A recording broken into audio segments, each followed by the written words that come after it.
Anyway, so as Dr. Almorad was not here, I decided to change my talk in something that might have been a slightly more entertaining than criterion selection of AFib patients, because we have actually talked about it all morning.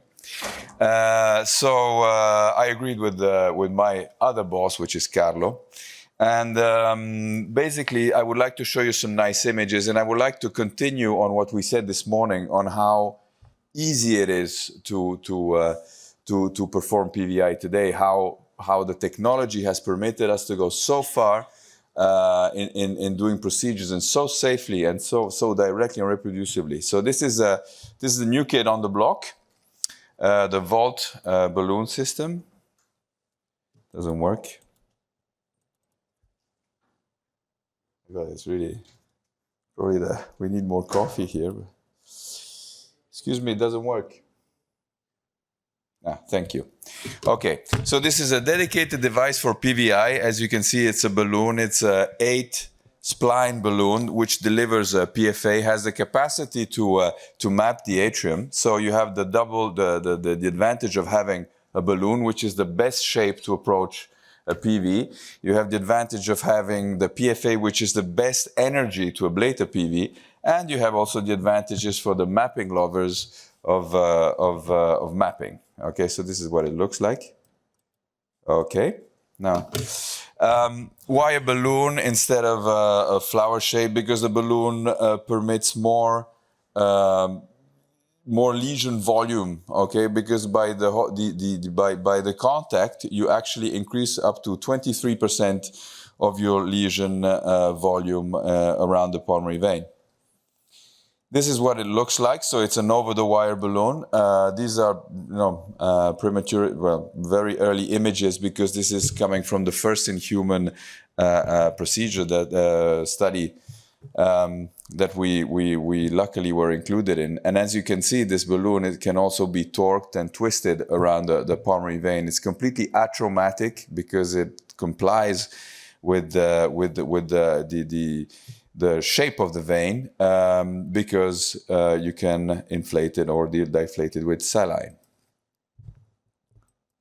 Okay, so this is what it will show you. You can map. You see on the right panel, you can map with this balloon.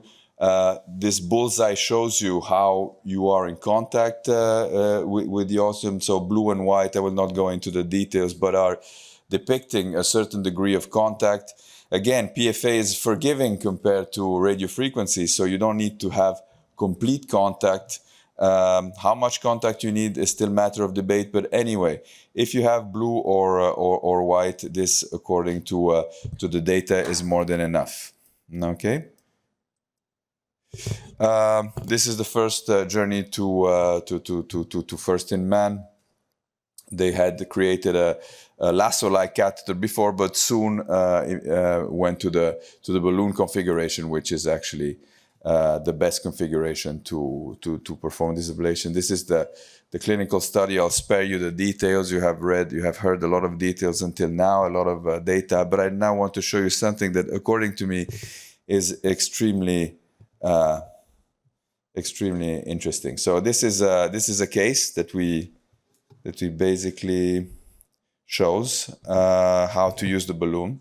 Okay, so it's a fully deflectable balloon. You have to inflate it in saline and tip it in the saline itself. Okay, I'm performing this procedure with Dr. Vetta. So during the study, we had to perform a pre-procedural 3D map. This was asked by the study, but it's absolutely not needed. This is the insertion of the balloon, and what you will see now that the balloon is inserted inside the left atrium. Once we finish the map, I would like you to just notice that because the clocks were zeroed at a certain moment. But if you see the beginning of our procedure, when the balloon is inserted and deployed in the left atrium, you will see that the clock had to be re-zeroed to 0.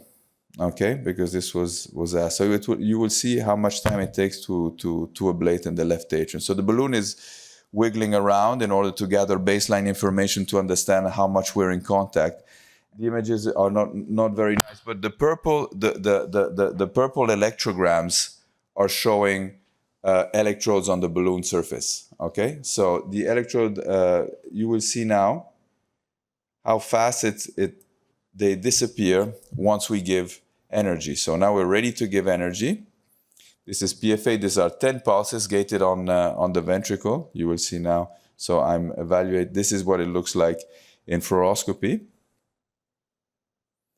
So then you will see 3, 2, 1, go, whatever. And please take a look at the purple electrograms. Once you give energy, they fully disappear immediately.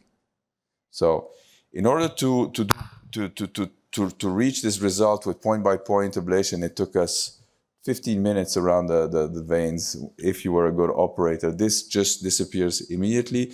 We give 10 pulses. They're still evaluating if it has to be gated on the ventricle. We believe it doesn't need to be gated on the ventricle. Why gated? Because it could capture the ventricle and give ventricular fibrillation. Okay, so, but anyway, the pulses last a sum of between 20 and 30 seconds. Once you have finished these pulses, you just torque it by 15 degrees and fill the holes. The mapping helps you to fill the holes without using fluoroscopy.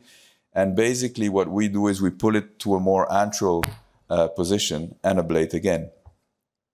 And we give the second shot. So you just need 2 of these trains of applications per vein for a total of maximum 1.5 minutes. And we're talking about the first generation of this balloon. So this will get better and faster and safer.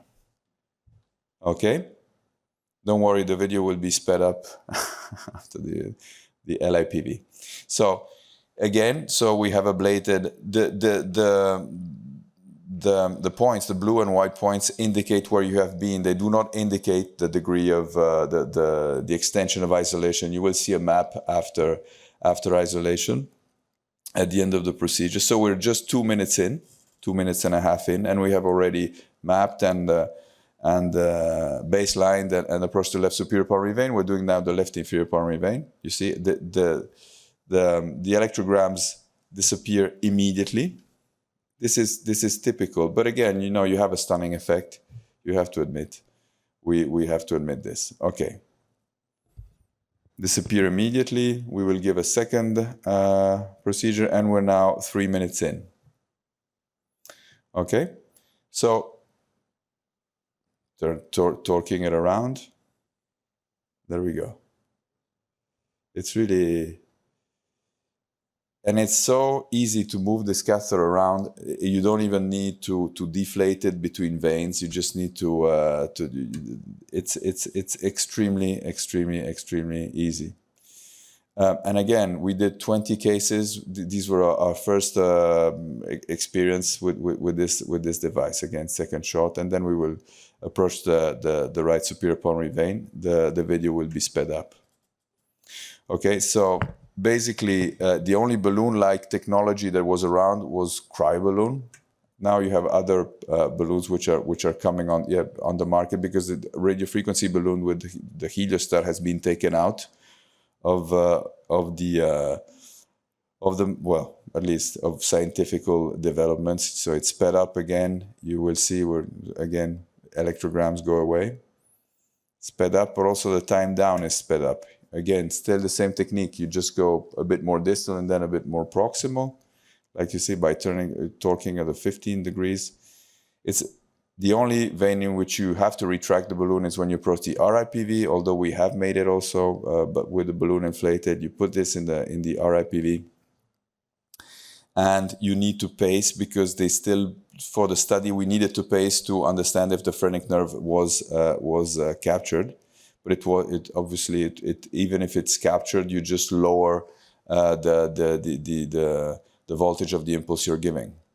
Again, so we're pacing now, and now this is where, I don't know if this was very fast, but what you can appreciate is that the electrograms disappear absolutely immediately. So again, we're 9 minutes and a half, and again, I insist on saying this is our first experience. We take the balloon out. So it's an LA dwelling time with baselining about 10 minutes, and then you can map. So this is how easy PVI has become. This is how reproducible PVI has become. And this is how safe PVI has become. I thank you for your attention. Thank you very much.